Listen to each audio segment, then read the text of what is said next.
Madame, Messieurs, bonsoir et merci de choisir MTV+ pour vous informer. Voici les grandes articulations de ce journal. En Côte d'Ivoire, le gouvernement s'engage à offrir un habitat décent et à moindre coût aux Ivoiriens. Le Premier ministre Robert Begré-Mambé a lancé la construction de 3000 logements sociaux dans la commune de Yopougon. Sur le continent africain, nous irons en République démocratique du Congo pour constater la fin de la mission des casques bleus dans le sud de Kivu. La MONUSCO quitte officiellement cette partie dans l'est du pays. Et puis au Royaume-Uni, fin de règne des conservateurs battus lors des dernières élections législatives. Le parti travailliste de Keir Starmer s'apprête à prendre le pouvoir. Bienvenue à tous, c'est un réel plaisir de vous retrouver à l'occasion de cette nouvelle édition consacrée à l'actualité. Commençons tout de suite ce journal par l'agenda du Premier ministre ivoirien. Robert Begré-Mambé était dans la commune de Yopougon où il a lancé officiellement la construction de 3000 logements sur l'actuel site de la brigade anti-émeute, la BAE. C'est un événement qui va donc donner un nouvel espoir aux Ivoiriens. Les détails dans ce reportage. Nous sommes venus ce soir, frères et sœurs ivoiriens, pour vous dire que désormais, il y aura la location-vente et la location simple. Voici la grande nouvelle du jour. Personne ne sera exclu. Nous allons voir avec le ministre de la Construction, il y aura très peu de choses à payer. Ce ne sera pas 5 mois de loyer, ce ne sera pas 20 mois de loyer. Vous payez un petit loyer et vous rentrez dedans. Mais là où on sera exigeant, c'est qu'à la fin du mois, il faut payer votre loyer. Je demande aux entreprises, premièrement, au bureau d'études, deuxièmement, au bureau de contrôle, troisièmement, d'être très vigilants. Il faut respecter les prix que vous avez annoncés, les délais sur lesquels vous êtes engagés et la qualité que les Ivoiriens attendent. Et de temps à autre, les membres du gouvernement viendront visiter le chantier. Après, ici, nous allons aller au PK24. Nous irons à Yamoussoukro, ainsi de suite. La Côte d'Ivoire sera en chantier. Voilà ce que le président Alassane Ouattara veut faire pour les Ivoiriens. Toujours dans l'actualité ivoirienne, nous parlons diplomatie. À présent, les relations sont excellentes entre la Côte d'Ivoire et les États-Unis d'Amérique.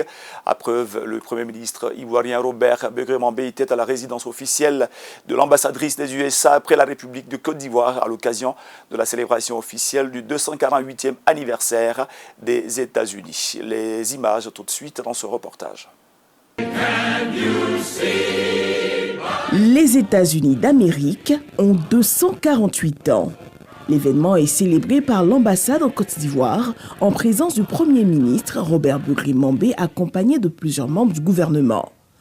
Winning Together ou Gagnons ensemble, c'est le thème choisi par l'ambassadrice Jessica Davis-Ba pour afficher la force du partenariat entre son pays et la Côte d'Ivoire. Aujourd'hui, nous sommes ensemble pour célébrer un jour important ainsi que l'amitié avec la République de Côte d'Ivoire.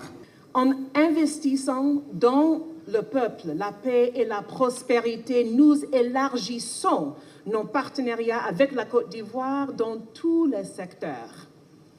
Grâce au travail d'équipe pour le peuple, nous sauvons des vies.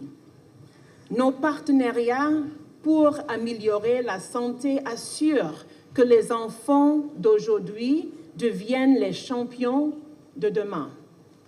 Nous investissons dans la formation des jeunes pour participer à la transformation digitale du pays. Pour offrir un exemple de réussite aux PME, nous travaillons en partenariat avec des chefs d'entreprises brillantes. Et pour parvenir à la paix durable, nous élargissons notre coopération en matière de sécurité pour que Américains et Ivoiriens vivent dans la paix et la sécurité. Au nom du gouvernement ivoirien, Léom Adam Kakou Wadja, ministre des Affaires étrangères, encourage la mutualisation des efforts des deux États pour le renforcement des relations bilatérales. Il lance un appel aux investisseurs américains. Au nom du président de la République, son Excellence M. Alassane Ouattara, du gouvernement et du peuple ivoirien, ainsi qu'en mon nom propre, je voudrais exprimer nos vives et chaleureuses félicitations aux plus hautes autorités américaines, auxquelles je joins des vœux ardents de paix, de prospérité et de progrès continu pour le peuple ami des États-Unis d'Amérique.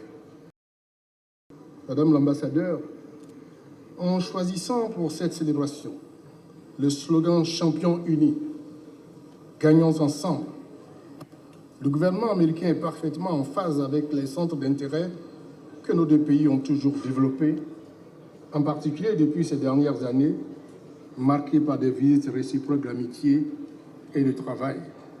Au regard des nombreuses potentialités dont regorge la Côte d'Ivoire, notamment en termes de ressources agricoles, minières, pétrolières et touristiques, conjuguées avec l'environnement des affaires assainies et la stabilité politique retrouvée, je voudrais réitérer notre appel aux investisseurs américains à renforcer leur position sur l'échiquier économique du pays en nouant de nouveaux partenariats mutuellement bénéfiques. Cette commémoration a vu la participation de quelques vedettes du football ivoirien. À l'image de Max-Alain Gradel, ils sont venus rendre hommage à Jessica Ba-Davis pour son soutien aux éléphants de Côte d'Ivoire lors de la Coupe d'Afrique des Nations. Et nous ouvrons à présent le chapitre Afrique de cette édition. Première destination, la Zambie. Les autorités zambiennes se frottent les mains. Elles viennent d'obtenir une belle enveloppe de la Banque mondiale, 208 millions de dollars US. Cette enveloppe servira à financer les effets de la sécheresse qui frappe le pays. Une subvention d'un montant de 208 millions de dollars a été accordée à la Zambie par la Banque mondiale pour faire face aux conséquences de la sécheresse qui frappe la région d'Afrique australe due au phénomène climatique El Niño. Une annonce faite le 2 juillet 2024 par le ministère zambien des Finances. Oui, bien évidemment que cela pourra permettre d'aider l'État à pouvoir mettre en place un plan de reboisement, un plan de reforestation pour permettre à la Zambie de pouvoir réduire cet effet de la sécheresse. Et encore une fois, il faudra vraiment avoir un plan, mais aussi il faut que les populations prennent aussi conscience du danger de la déforestation, de l'impact que ça peut avoir sur le climat et sur la sécheresse. Donc encore une fois, c'est à double niveau, au niveau de l'État, mais aussi au niveau des citoyens. À en croire le ministère des Finances, cette subvention permettrait au gouvernement de fournir des transferts monétaires directs à davantage de personnes touchées, ainsi que de doubler environ le montant donné par ménage et par mois de l'équivalent d'environ 8,30 dollars à 16,60 dollars. La subvention devrait spécifiquement aider plus de 1,6 million de ménages, dont les 84 districts touchés par la sécheresse, en leur fournissant une aide en espèces sur une période de 12 mois. Je pense qu'il faudra investir une partie de cet argent dans la réhabilitation pour combattre justement les poussées désertiques afin que cette situation se résolve de manière durable.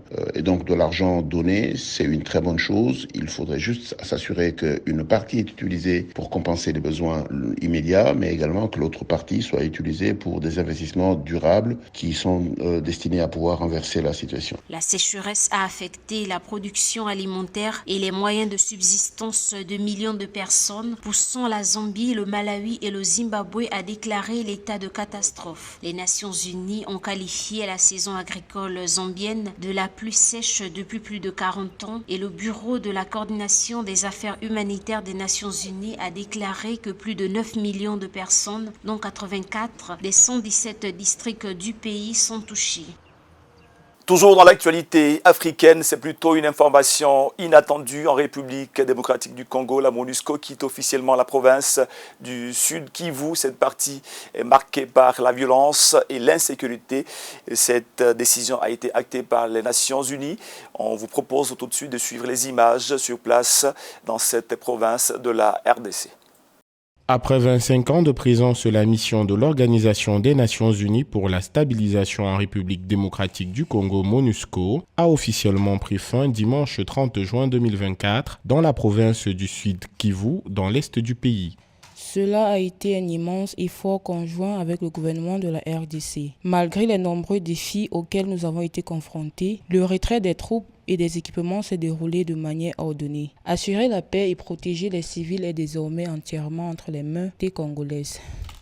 Selon les autorités congolaises, la fermeture du bureau de la MONUSCO au sud Kivu constitue une étape clé du désengagement de la mission onusienne en République démocratique du Congo, mission dont le mandat se limite désormais aux provinces du nord Kivu et de l'Ituri. Si le désengagement concourt au transfert des bases militaires et installations de la MONUSCO aux forces de défense nationale, la transition, quant à elle, constituera cette période pendant laquelle le gouvernement assumera les activités autrefois exercées par la mission onusienne avec l'appui des agences, fonds et programmes du système des Nations Unies. Depuis 2002, la présence de la MONUSCO au sud Kivu a permis d'assurer une protection physique directe à près de 3 millions de personnes et de soutenir les forces armées congolaises par le biais d'opérations conjointes. Au cours des 20 dernières années, la MONUSCO a aidé à démobiliser plus de 4600 combattants et enfants associés à des groupes armés, à collecter et détruire plus de 44 000 munitions et explosifs. La mission a également contribué à l'acheminement du matériel électoral durant les élections. La MONUSCO, qui à la base était au Congo pour la paix et la stabilisation de ces pays, a très largement échoué dans ses missions pour la paix, mais jouait un rôle capital dans la stabilisation de ces pays, dans ce sens que dans certaines parties du Congo, la MONUSCO jouait presque le rôle de l'État en remplacement de l'État défaillant congolais. Alors, ces deux parts, si sur le plan paix peut réjouir une partie de la population, mais côté stabilisation, la MONUSCO va manquer à la population congolaise. Le désengagement de la MONUSCO intervient alors que la province du Nord Kivu fait face à une offensive d'ampleur de la rébellion du mouvement du 23 mars M23, soutenue par des éléments de l'armée rwandaise. Et pour être complet sur l'actualité congolaise, sachez que 6 ressortissants chinois et 3 militaires congolais ont péri dans une attaque qui a visé un site minier situé dans la province de l'Ituri. Cette attaque a été évidemment condamnée par les autorités chinoises. La porte-parole du ministère chinois des Affaires étrangères a condamné l'attaque menée contre des mineurs chinois en République démocratique du Congo. L'attaque armée est survenue pendant la nuit sur un site minier géré par une entreprise privée chinoise en Ituri. 6 citoyens chinois et 3 soldats congolais auraient été tués.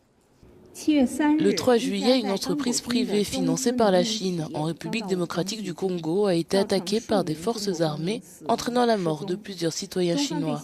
La Chine condamne fermement cette attaque, maintient une communication étroite avec la RDC et met tout en œuvre pour rechercher les citoyens chinois disparus. Nous demandons à la RDC de traquer et de punir sévèrement les auteurs conformément à la loi dans les plus brefs délais et de prendre des mesures pratiques et efficaces pour renforcer la sécurité. Des rebelles de la milice de la coopérative pour le développement du Congo, Codeco, auraient mené l'attaque contre la mine d'or. Mao Ning a également appelé les ressortissants chinois à éviter de se rendre dans les zones à haut risque du pays et ceux qui s'y trouvent déjà à se retirer dès que possible.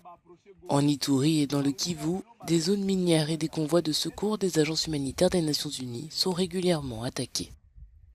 Je vous lisais en titre, après 14 années de pouvoir sans partage au Royaume-Uni, le Parti conservateur a perdu les dernières élections législatives. Conséquence immédiate, le Premier ministre Rishi Sunak va quitter le pouvoir. Il sera remplacé par le leader du Parti travailliste, Keir Starmer, s'apprête donc à être le nouveau Premier ministre du Royaume-Uni. Le Parti travailliste a remporté les élections législatives au Royaume-Uni et formera le nouveau gouvernement du pays. Les premiers résultats montrent que la formation politique a obtenu la majorité au Parlement avec un nombre impressionnant de 326 sièges. Oui, nous avons réussi. Vous avez fait campagne pour ça, vous vous êtes battu pour ça, vous avez voté pour ça, et maintenant, le moment est arrivé et le changement commence maintenant. Le chef du Parti conservateur et Premier ministre sortant Rishi Sunak a reconnu sa défaite lors d'un discours de concession devant son électorat. Le Parti travailliste a remporté ses élections législatives et j'ai appelé le leader du parti pour le féliciter pour sa victoire. Aujourd'hui, le pouvoir va changer de main de manière pacifique et ordonnée avec la bonne volonté de toutes les parties. Le peuple britannique a rendu ce soir un verdict qui donne à réfléchir. Il y a beaucoup à apprendre et à réfléchir et j'assume la responsabilité de cette défaite. Les électeurs britanniques ont décidé jeudi que les travaillistes reviendraient au pouvoir après 14 ans d'opposition. Ce journal est à présent terminé. Il a été préparé par l'ensemble de la rédaction. Merci à vous tous de votre aimable fidélité. Il me reste à vous souhaiter de passer une excellente suite de programmes sur MTV+, la télé qui transforme.